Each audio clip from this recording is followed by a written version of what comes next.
रामदीन पेशे से एक सपेरा था, पर कुछ समय से उसका काम धंधा अच्छा नहीं चल रहा था।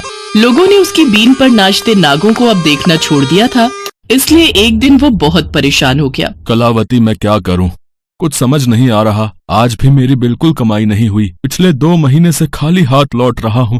ऐसे तो लगता है काम बंद करना पड़ेगा, पर शुरू से ही हमारे घरों में सबने ये काम किया है। इतनी आसानी से इस पुश्तैनी काम को कैसे छोड़ दूं? कुछ समझ में नहीं आ रहा। मेरा लगाव है इस काम से कलावती। तुम ठीक कह रहे हो जी, अचानक से एकदम काम छोड़ा भी तो नहीं जाता। थोड़ा सब्र करो, आगे अगस्त में त्योहार शुरू होने वाले हैं, शायद तब थोड़ा काम चल जाए। पर आज मन ठीक नहीं था तो मैंने अपने दोनों नागों को जंगल में छोड़ दिया। मैंने सोचा वो मेरे साथ रहेंगे तो भूखे प्यासे कहीं बीमार होकर मर न जाएं।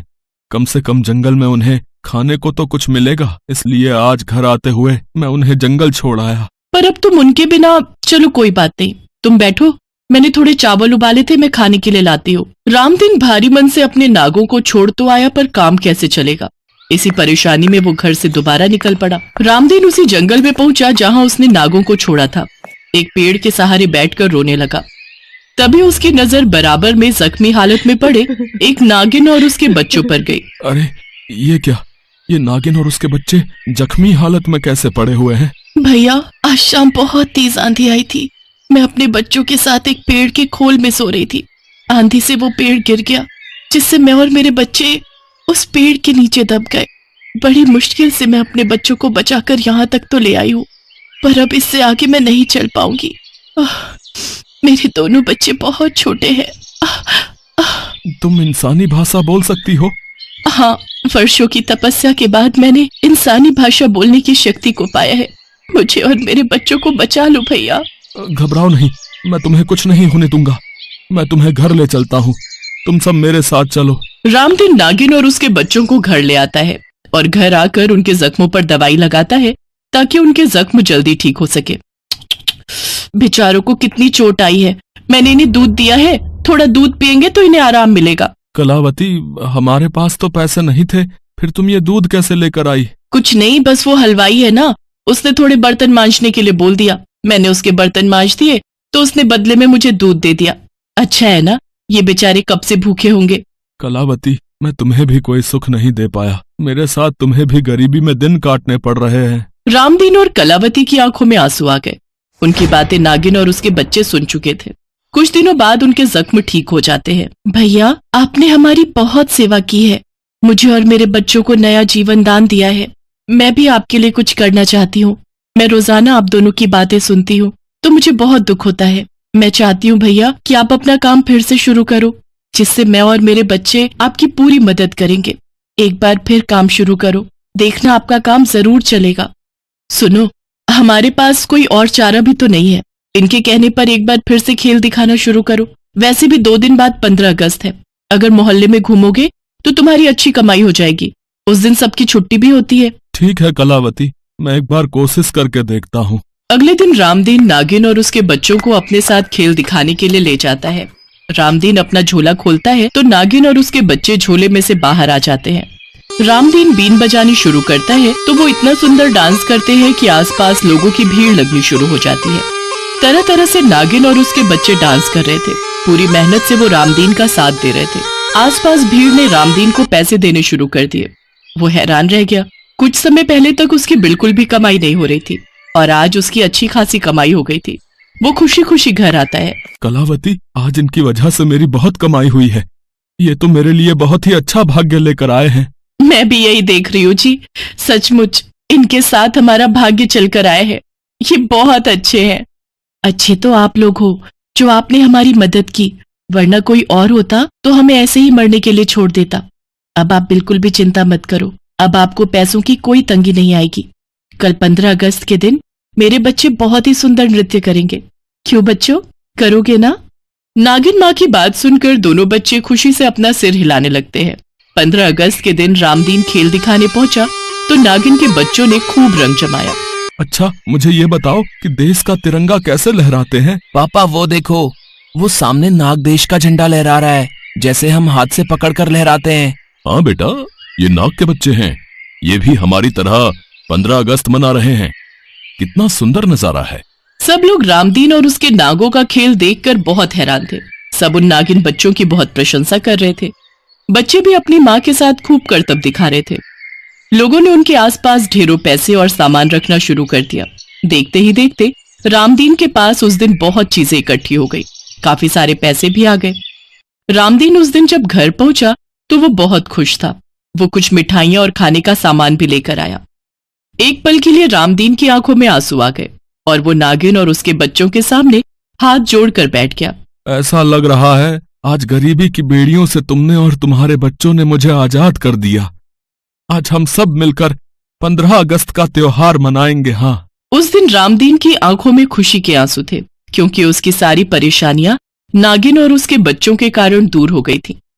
नागिन बच्चों का तिरंगा डांस लोगों को इतना पसंद आया कि अब रामदीन को अगले कुछ दिनों तक वो करतब दिखाने के लिए बार बार लोग प्रेरित करने लगे।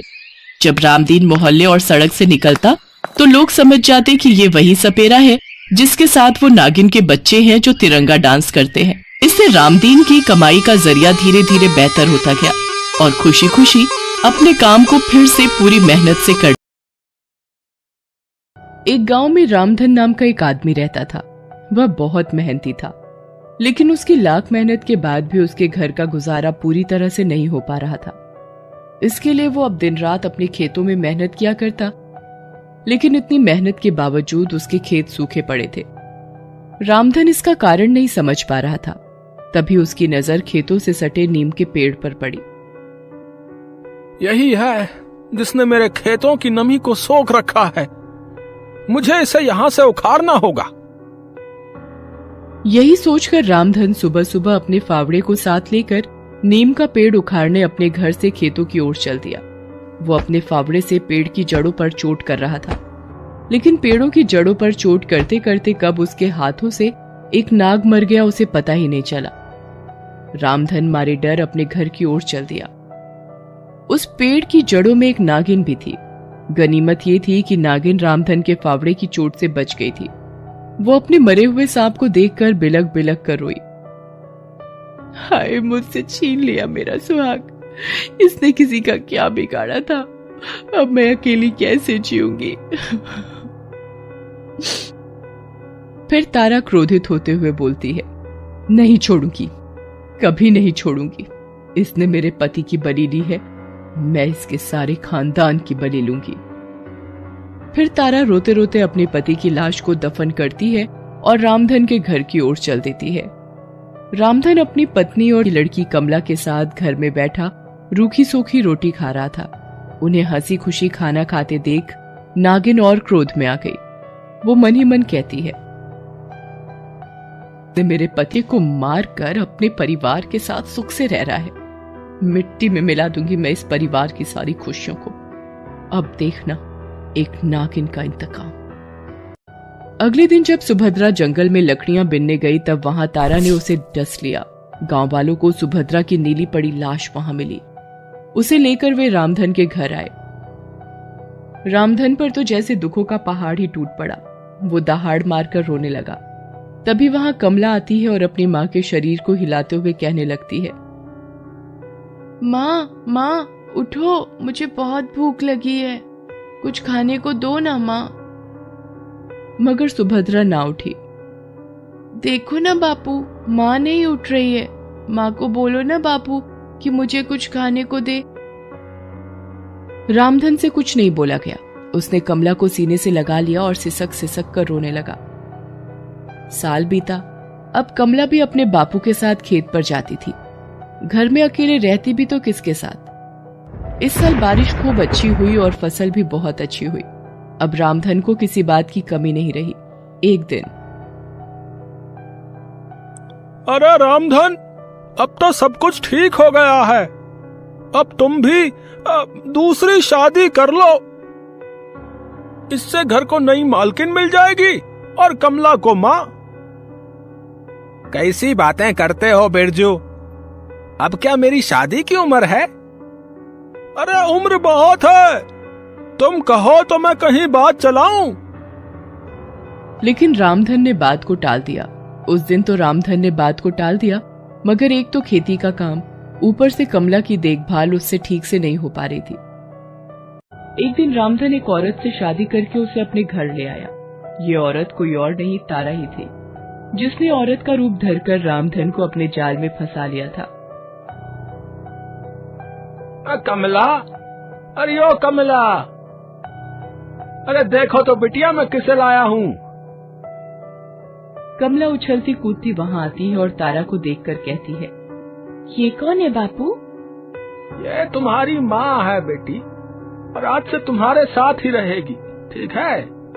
कमला माँ कहते हुए दौड़कर तारा से लिपट जाती है।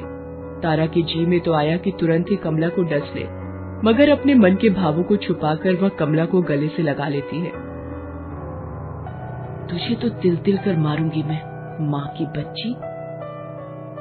उस दिन से तारा का असली खेल शुरू होता है। सुबह सुबह रामधन तो खेतों पर चला जाता था। उसके जाते ही तारा कमला पर तरह तरह के जुल्म ढाती थी। बात बात पर मारना और खाना ना देना तो आम बात थी।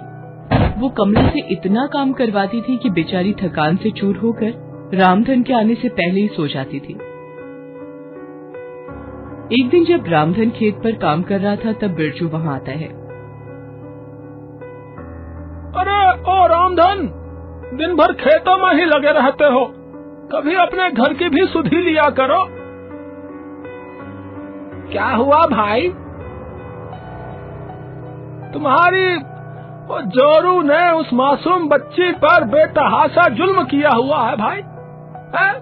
सारे काम तो उससे करवाती ही है, ऊपर से मारती पीटती भी है सो अलग। उस बच्ची का रोना सुन मोहल्ले वालों का दिल पसीज जाता है, और तुम हो कि पत्थर बने हुए हो। ये बात सुन रामधन का दिमाग भग से उड़ जाता है। इस बात की सच्चाई पता करने वो उस दिन समय से पहले ही घर पहुंच जाता है। उस समय तारा कमला को बेत से पीट रही थी। नालायक, तुझसे 2-4 कपड़े नहीं धोए गए ठीक से, ये तूने कपड़े साफ किए हैं। ये देखकर रामधन की आंखों में खून उतर जाता है। वो पागलों की तरह भागता हुआ आता है और तारा के हाथों से बेत छीन लेता है और उसे बेतहाशा पीटते हुए कहता है,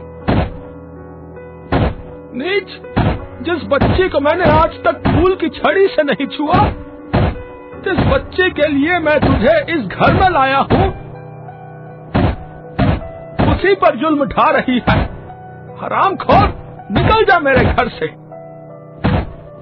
मार खाते हुए तारा का गुस्सा बढ़ता ही जा रहा है। इससे पहले कि वो नागिन का रूप धरकर रामधन को डस लेती, कमला उसे बचाने के लिए उससे चिपट जाती है। नहीं बापू, माँ को मत मारो, माँ को घर से मत निकालो, मैं इनके बिना नहीं रह सकती। ये देख बेईमान, जिस पर तू जुल्म पर जुल्म ढाती रही, वही आज तुम्हारे लिए रहम की भीख मांग रही है। तारा को गुस्सा अब खत्म हो चुका था और मन पश्चाताप से भर गया था। हे भगवान, ये मुझसे कैसा पाप हो गया। पहले मैंने इससे इसकी माँ को छीन लिया और अब इसके जीवन में जहर घोल रही हूँ। फिर तारा रोते रोते कमला से कहती है, मुझे माफ कर दे मेरी बच्ची, मैं भटक गई थी। मेरे इस पाप का कोई प्रायश्चित नहीं है। बस मुझे एक मौका दे, मैं अपनी बच्ची को बहुत प्यार देना चाहती हूँ। मैं अपनी बच्ची के दामन को ममता के फूलों से भरना चाहती हूँ। तारा की बातें सुनकर रामधन की आंखों में आंसू आ गए। उस दिन से तारा ने नागिन का रूप हमेशा के लिए त्याग दिया और कमला को अपनी संतान की तरह पालने लगी।